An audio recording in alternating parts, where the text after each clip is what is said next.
La forma más simple de explicar, ¿no?, de dónde viene esta palabra de ocultismo es simplemente que es la acción de ocultar información, ¿no? La acción de ocultar información que en esa época era peligrosa, podía ser catalogada como herejía, y sin importar tu posición económica o tu posición social, podías perderlo todo. Hay varios ocultistas famosos o magos que se pueden nombrar en este video, pero me voy a basar en los más importantes, bueno, los más relevantes. Y el primero que pueden muchos citar, el más popular al final de cuentas, fue Aleister Crowley. Inclusive pues se puede ver la percepción que tiene la gente de esta clase de prácticas, porque pues Aleister Crowley sí era considerado como que el hombre más blasfemo y malvado, ¿no?, del mundo. Él le gustaba que se refirieran a él como la bestia, porque era así como sus familiares, parece que su mamá, ¿no?, era la que le llamaba así, porque pues era hereje, no le gustaba ir a la iglesia, y más que nada una persona que le gustaba mucho la fiesta y le gustaba mucho hacer sus rituales y sin necesidad de lastimar a nadie, ¿no?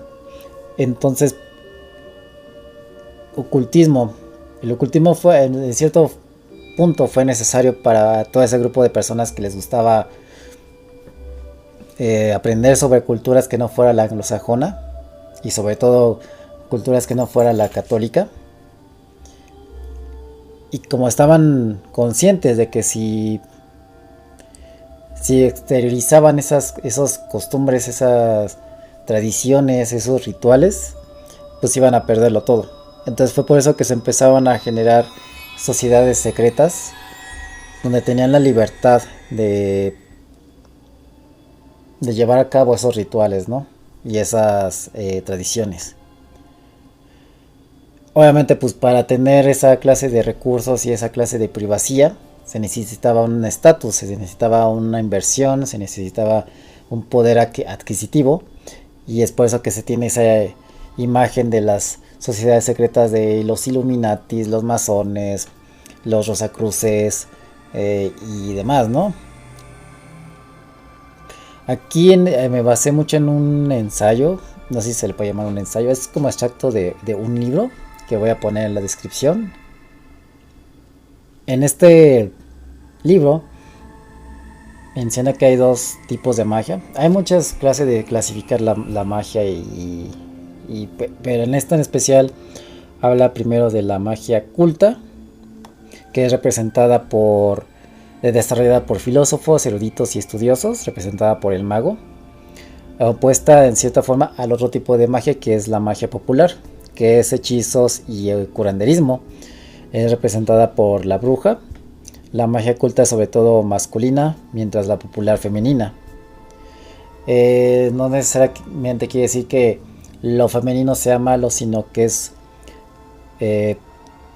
la magia culta lo que busca es ayudar, lo que busca es entender, aprender, investigar, mientras que los hechizos y el curanderismo es más es desde un aspecto egoísta, es desde el tomar. Entonces, sin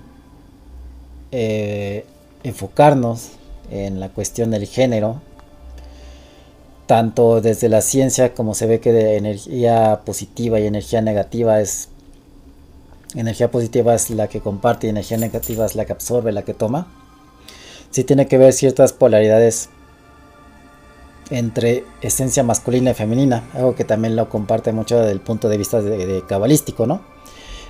Y de hecho tanto el positivo como el negativo son necesarios para tener un equilibrio. El renacimiento del oculto comenzó cuando el viejo mayor estaba desmoronándose. La revolución estaba en el aire.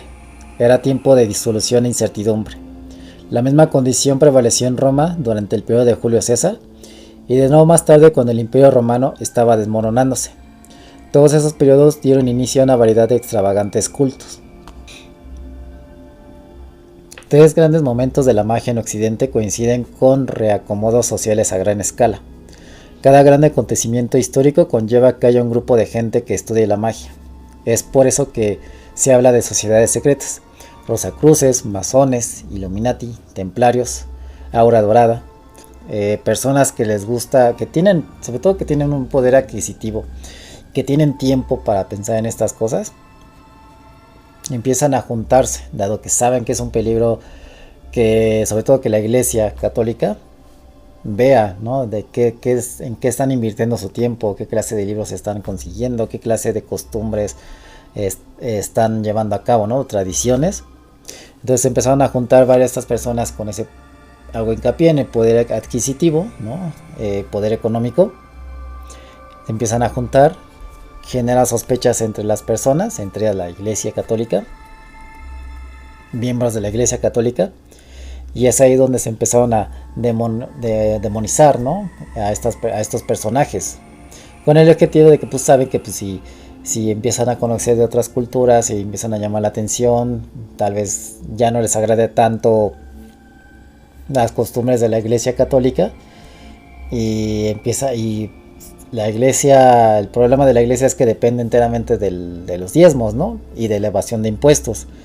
Entonces pues no les conviene tanto para la Iglesia Católica que los aristocráticos, los que invierten en esta onda, pierdan fe, ¿no? Pierdan fe, les llamen más la atención otras costumbres. Entonces de ahí es que tanto los Illuminati como los templarios fueron dándoles una mala fama, fueron cazándolos, fueron torturándolos, fueron aprisionándolos de cosas que ni siquiera estaban metidos, ¿no? Que siempre los culpaban de herejía o de satanismo, ¿no? Y aún a la fecha de hoy sí genera incertidumbre y sí genera celos, si se puede llamar así, que haya gente de mucho dinero que se sigan juntando y hagan sus clases de reuniones privadas, ¿no? Que ni siquiera la prensa tiene acceso a saber qué es lo que están haciendo, ¿no? Pero es cuando llega el siglo XVIII, que es que es lo que se le conoce como el siglo de las luces, ¿no? Las personas involucradas en la magia del siglo XIX eran personas que, a pesar de ser académicos, creían en un nivel superior o un superior más allá de nuestros sentidos, ¿no? Entonces aquí es donde entra la aurora dorada. Digo, tal vez no lo estructuré bien ese tema de forma muy cronológicamente precisa, pero tendré que en este punto sí ya tenía que hablar un poquito sobre la orden hermética de la aurora dorada. Fue creada en Inglaterra a finales del siglo XIX, y cuenta la leyenda que su fundador, William Wayne Westcott, encontró un manuscrito codificado que contenía los rituales de iniciación necesarios e instrucciones para ponerse en contacto con una logia Rosacruz alemana, dirigida por una mujer Rosacruz llamada Anna Sprengel. Esto supuestamente llevó a la creación de la orden como una filial del Die Golden Dameron, perdón que lo pronuncie así, está en alemán, a la que se le dio el nombre del templo Isis Urania. He empezado a leer un poco sobre esta organización, que en su parte fue miembro Aleister Crowley, que es el ocultista más famoso. Y sí hay unas cosas que hasta como que se fuman mucho, porque ahí aseguran que ya los niveles más superiores hasta pueden toparse con espíritus, ¿no? Que hasta los mismos espíritus random van y estudian con los vivos, ¿no? Hacen un trabajo en equipo para seguir descubriendo sobre los misterios, ¿no? de esta dimensión. Y es algo curioso, porque pues, hasta Aleister Crowley ha mencionado que hay una entidad, no menciona que sea un extraterrestre o algo así, pero sí hay una ilustración de cómo se ve esa entidad, que pareciera que es un gris, un marciano, que es con quien también luego se pone a estudiar, ¿no? Y es algo muy curioso, porque No son los únicos que claman escribir libros, estudiar libros con ayuda de un espíritu. Ya no me acuerdo cómo se llama este güey que supuestamente escribió el Zohar, escrito por Shimon Bar Yochai. Que este güey, su historia está muy rara, bueno, está muy curiosa. Porque Shimon Bar Yochai, creo que él era del siglo XIII y estaban prohibidos la práctica de la religión judía por los romanos. Fue perseguido. Este güey se jaló a su hijo y a su hermano.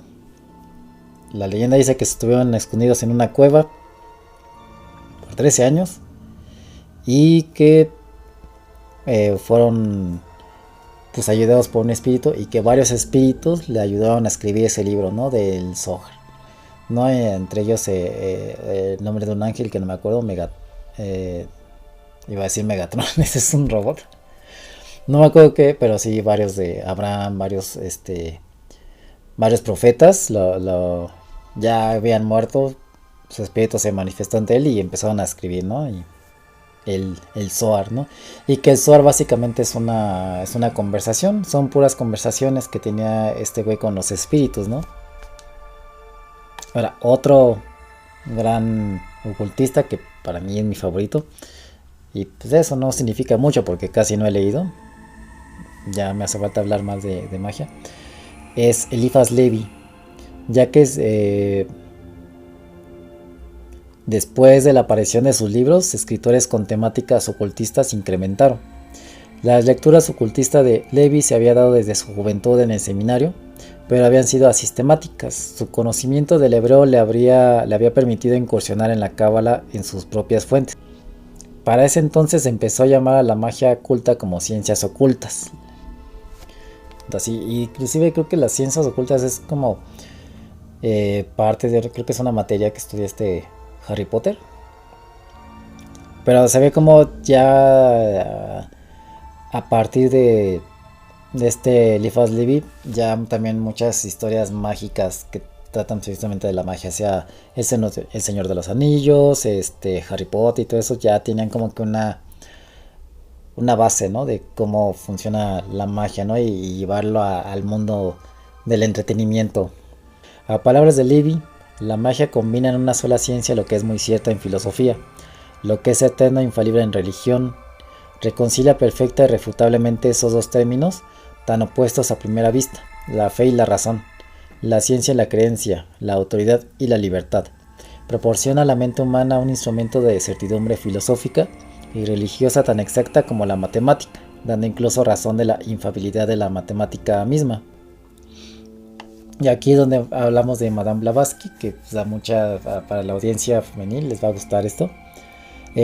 Madame Blavatsky fue importante en el movimiento de la magia culta, dado que antes dicho se relacionaba la magia culta al género masculino y la magia popular al femenino, cosa que debilitó sus barreras entre ambos tipos de magia. Como consecuencia del movimiento del feminismo, Blavatsky fue ganando renombre entre los magos del siglo XIX y en 1875 fundó su sociedad teosófica en Nueva York, que es esoterismo occidental con elementos hindúes y budistas. El libro que leí de ella fue Orígenes del Ritual en la Iglesia y la Masonería, y explica cómo es que la Iglesia Católica trata, a la hora de querer evangelizar un pueblo invadido, no lo hace de golpe, lo hace de forma tenue, respetando los templos de esas sociedades, esas culturas, y intercambiando los ídolos y la simbología por elementos católicos. Un gran ejemplo es lo que aquí se vivió, ¿no? Después de la conquista y nacimiento de la Nueva España, no destruyeron los templos, sino que en cada templo edificaron iglesias. Y se puede decir que como que inventaron una deidad a nuestra imagen y semejanza, como es la Virgen de Guadalupe. La hicieron a nuestra imagen y semejanza, la hicieron morena, y idearon esa leyenda, ¿no? De que se le apareció a un indio, que es Juan Diego, para promover la creencia, ¿no? Madame Blavatsky es la primera mujer que relieve en el esoterismo europeo y con ella vendrán otras más. La magia funciona según una visión politeísta y pagana, con una lógica pluralista y multívoca. Tal fue la relevancia de Blavatsky que los masones sentían necesario tener energía femenina en sus logias, por lo que iniciaron el 14 de enero de 1882 a Mary Desmarais, perdón que la pronuncie así, escritora y destacada humanista, activista y miembro del movimiento feminista, ¿no? Nada más para que se den una idea de qué tan renombre tuvo esta mujer, Madame Blavatsky, que hasta, a menos como yo lo entendí, era importante que en las rituales masónicas también participaran mujeres, ¿no? Por una cuestión de equilibrio entre esencias masculinas y femeninas, ¿no?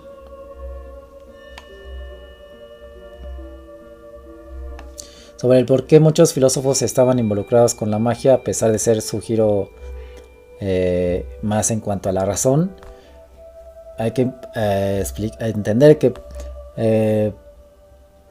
la dicción, la forma en que te expresas es importante en la magia, dado que pues la creencia, el mismo abracadabra significa lo que digo es, o lo que digo se cumple, pues tienes que saber exactamente cómo te expresas, cómo dices tus oraciones, ¿no?